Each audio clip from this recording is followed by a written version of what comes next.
सैनिक भाइयों नमस्कार। आज हम लोग जो यूकल एमएस पे के ऊपर कुछ जानकारी ले लेंगे। यूकल एमएस पे सरकार देने से भी अपना अधिकारी नहीं देने देगा। क्यों बताने से अपना सतबीर से आप पिछला वीडियो में क्या बताया आप लोग सुन लिया होगा, लेकिन उधर क्या चला है, एक्चुअली क्या चला है ऑन ग्राउंड में अपना वीर बहादुर सर से एक बार बता दूं, क्योंकि कल हमें एक झटका लगा था कोर्ट की तरफ से। एमएसपी केस हम लोग पिछले 6-7 महीने से लड़ रहे थे, काफ़ी मेहनत किया हुआ था। सारे जो भी फैक्चुअल एविडेंसेस है हमने गवर्नमेंट से लेकर लगाई हुई थी। हमें पूरा भरोसा था कि कोर्ट इसको इग्नोर नहीं करेगी। नहीं, कल नई बेंच थी, नई बेंच के सामने केस आया और 1 घंटे में ही केस डिस्पोज हो गया। जिस जज महोदय ने डिस्पोज किया पहले वो सरकारी वकील थे और मुझे ऐसे लगा कि शायद वो मन बना के आए हुए थे कि आज केस को डिस्पोज कर देना है। हमारी सीरियल नंबर 8 पे थी कोर्ट नंबर 4 में। 7 तक जब सुनवाई हुई तो जज महोदय ने 2 मिनट का ब्रेक लिया। ब्रेक लेने के बाद आए और बहस शुरू हुई। हमारे वकील सीनियर एडवोकेट नीलेश गुप्ता ने मेरिट पे बहस शुरू की और मेरिट था सारा कुछ का, जिसको जज महोदय ने माना भी, एग्री भी किया। अपने जो कमेंट्स पास कर रहे थे उसमें कह भी रहे थे। हमारी बहस के दौरान जो भी फैक्ट थे, मटेरियल फैक्ट थे, फैक्चुअल फैक्ट थे, सब रखे गए। पे कमीशन की रिपोर्ट पढ़ी गई, 7P कमीशन की रिपोर्ट पढ़ी गई। हमने एडिशनल एफिडेविट RTI लगा के मांगा था, उसको भी दिखाया गया, पढ़ा गया, बोला गया।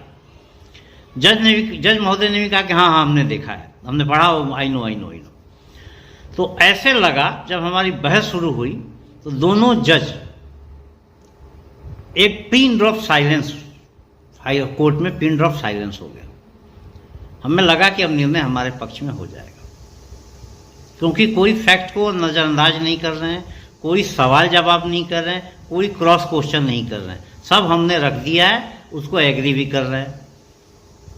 तो जो पिन ड्रॉप साइलेंस थी, मैं ऑब्जर्व किया, थोड़ा सा उनके चेहरे भी मैंने पढ़ने की कोशिश की। ऐसे लगा जैसे वो किकित विमूढ़ हो गए, क्या करें। फिर उन्होंने कहा सरकारी वकील से क्या बोलिए। अब सरकारी वकील बड़ी चालाकी से मेरिट के ऊपर बहस ही नहीं किया। उसने इतना ही कहा कि पे कमीशन की रिपोर्ट का रिव्यू करने का कोर्ट के पास अधिकार नहीं है। और उसने Punjab and Haryana high court Chandigarh का नए खरबाल के केसेस में, सिमिलर केसेस में जो आदेश आया था, जिसमें इस चीज़ का वर्णन था कि हमारी जो इंटरवीन है वो नहीं हो सकती, उसको कोट किया और रखा भी। और मुझे लगा कि ये वकील जो हैं प्लान करके आए हैं, एजेंसियां प्लान करके आई हैं कि मेरिट में तो हम निकल नहीं सकते इन लोगों से, क्योंकि सारे फैक्ट रखे हुए हैं और सारे दस्तावेज हमारे अपने मैन्युफैक्चर्ड नहीं है। सारे दस्तावेज गवर्नमेंट ऑफ इंडिया से लिया हुआ है, अथॉरिटी से लिया हुआ है, तो उसको डिनाई कैसे करें। तो उसको काटने के बजाय इन्होंने कहा कि पे कमीशन की रिपोर्ट का रिव्यू करने की संभावना कोर्ट के पास न के बराबर है, और एक कोई आदेश की कॉपी इन्होंने सुप्रीम कोर्ट के आदेश की कॉपी लगाई। दूसरा कहा उन्होंने कि नए खरबाल के केसेस में, ये सिमिलर केसेस में हाई कोर्ट हरियाणा चंडीगढ़ ने पहले डिसीजन दे दिया है और केस को खारिज कर दिया है, इसलिए इस केस को भी खारिज कर दिया जाए। हमारे वकील ने फिर दोबारा कहा कि नहीं, सुप्रीम कोर्ट का ये भी रूलिंग है कि अगर वायलेशन है, अगर डिस्क्रिमिनेशन है तो कोर्ट इंटरवीन कर सकती है। वो कागज भी कोर्ट के सामने रखा। खैर बहस हुई। बहस होने के बाद जो कोर्ट ने निर्णय दिया वो मेरिट पे नहीं दिया। और निर्णय ये दिया कि rarest of the rare cases में पे कमीशन की रिपोर्ट में हम इंटरवीन कर सकते हैं। और दूसरा दिया कि Punjab and Haryana court, high court ने सिमिलरली इसमें डिस्पोज कर दिया है पहले, और वही कोर्ट जो हरियाणा का आदेश है, हाई कोर्ट पंजाब हरियाणा चंडीगढ़ का, उसी को उतारने के लिए कहा। हमारी बात भी रखी, हमारी बात को भी माना और उसका भी मेंशनिंग किया। लेकिन एक केस डिस्पोज हुआ है 2 आधार पे, कि हाई कोर्ट पे कमीशन की रिपोर्ट जो एक्सपर्ट बॉडी है उसका रिव्यू करने का अधिकार नहीं है, rarest of the rare cases में है। और दूसरा, सिमिलर केसेस का डिस्पोज एक हाई कोर्ट ने कर दिया है, लिहाजा इसको भी उसी आधार पर डिस्पोज किया जाता है। देखिए ऑर्डर क्या आता है। हम लोगों ने फैसला किया है कि इसको हम लोग सुप्रीम कोर्ट में चैलेंज करेंगे, क्योंकि चलिए एक हाई कोर्ट के ऑर्डर को दूसरा हाई कोर्ट नहीं बदल सकता, इनकी अपनी कोई बात होगी, सुप्रीम कोर्ट तो बदल ही सकता है। और rarest of the rare case है, हाई कोर्ट भी चाहते तो मान सकते थे कि आप जो पैरामीटर बता रहे हो एमएसपी का, वो पैरामीटर बता कुछ और रहे हो और अमाउंट दे कुछ और रहे हो। काफ़ी इस पे बहस की गई, सारा डाटा रखा गया। इवन हम लोग इसके लिए भी तैयार करके बैठे थे कि जैसे जैसे वो बात करती हैं, सरकारी वकील बात करते हैं, उसका भी हम लोगों ने काउंटर तैयार कर रखा था पिछले बहस में। जैसे उन्होंने पिछले बहस में कहा था रैंक पे का आधारित, तो हमने डेबिट लगा रखी थी कि रैंक पे इनके बेसिक में पहले ही शामिल हो चुका है। स्पेशल डिस्टर्बेंस अलाउंस उनके बेसिक में पहले ही शामिल हो चुका है। पैरिटी सिविलियन हमने कहा पहले 3 से 4% था, पे कमीशन की रिपोर्ट थी जो कि अब 19% हो गई है। वो सब हमने दस्तावेज लगा रखे थे, तो उसकी तरफ ये लोग गए ही नहीं। इनको रास्ता निकला कि केस को खारिज कराना है। सारे गवर्नमेंट ऑफिशियल, स्पेशली मिलिट्री अफसर लगे हुए थे कि केस किसी भी हालत में खारिज हो। तो रास्ता क्या हो, मेरिट का रास्ता चुन नहीं सकते थे, तो यही बहाना है कि हाई कोर्ट रिव्यू नहीं कर सकता पे कमीशन एक्सपर्ट बॉडी की रिपोर्ट को, और दूसरा चंडीगढ़ हाई कोर्ट के आदेश का।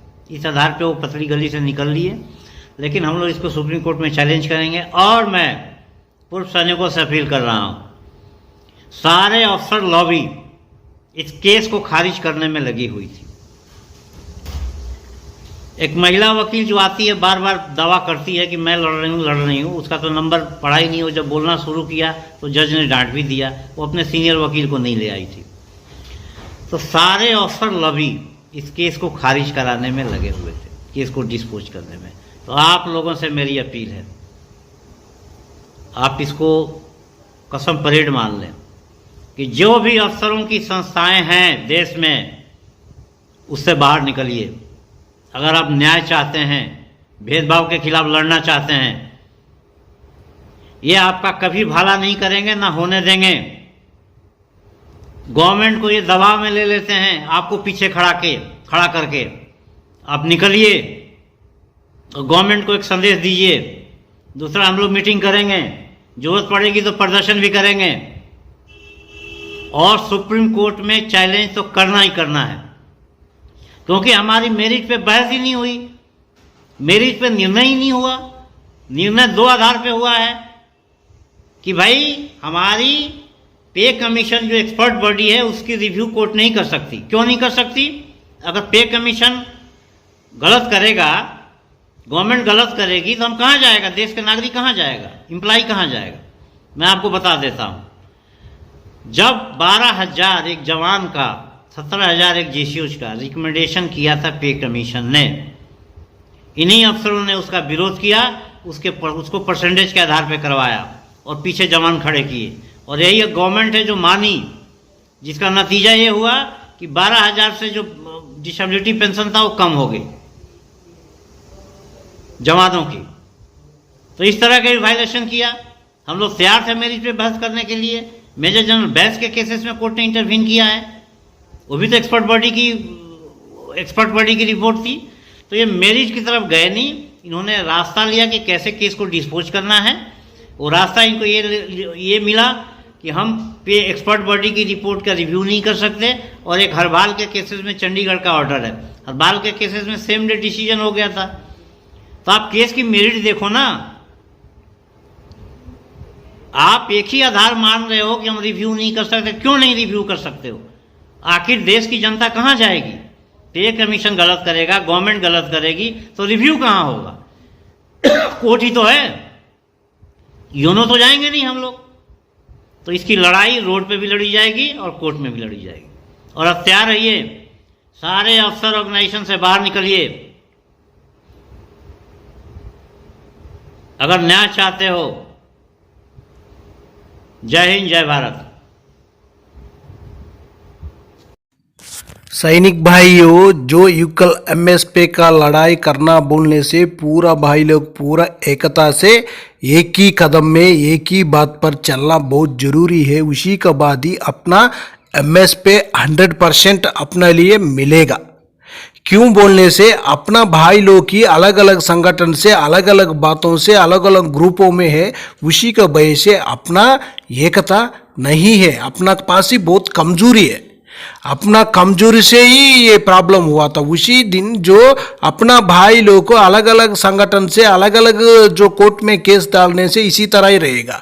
उसी लिए पूरा मिलकर एक ही बात से एक ही बार कोर्ट में डालने से उसके लिए कुछ फायदा मिलेगा। नहीं होने से हम लोग अलग अलग कितना दिन रहेगा उतना दिन तक सरकार भी फायदा लेगा, अपना अधिकारी ज्यादा फायदा लेगा। क्यों बोलने से अपना पास यूनिटी नहीं है, हम लोग पूरा एकता से मिलकर नहीं है। उसी का वजह से क्या है, ऑफिसर्स बहुत बढ़िया से उनका काम उन लोग करते रहेगा। उनको क्या चाहिए वो पूरा उनको मिलते भी रहेगा, लेकिन अपना लिए कुछ भी नहीं मिलेगा। उसी का वजह से हम 100% एकता से रहना चाहिए। नेक्स्ट वीडियो में मिलेंगे। जय हिंद, जय भारत। मोदी जी, आज पूर्व सैनिक आपसे अपनी सही असली वाली 1 रैंक 1 पेंशन जो यूपीए सरकार ने 26 फरवरी 2014 को दोनों ही लोकसभा और राज्यसभा में पास करवा कर दी थी, हमें वो 1 रैंक 1 पेंशन चाहिए। हमें कोई भी विसंगति 1 रैंक 1 पेंशन की नहीं चाहिए। हमें समान एमएसपी सभी जवान, ऑफिसर और जेसीओ की चाहिए। हमें डिसेबिलिटी पेंशन जो पहले थी वो डिसेबिलिटी पेंशन चाहिए। आपकी ये इम्पेयरमेंट रिलीफ नहीं चाहिए। हमें देश के पूर्व सैनिकों के इलाज के लिए जो 10,000 करोड़ रुपए का आउटले था वो पूरा का पूरा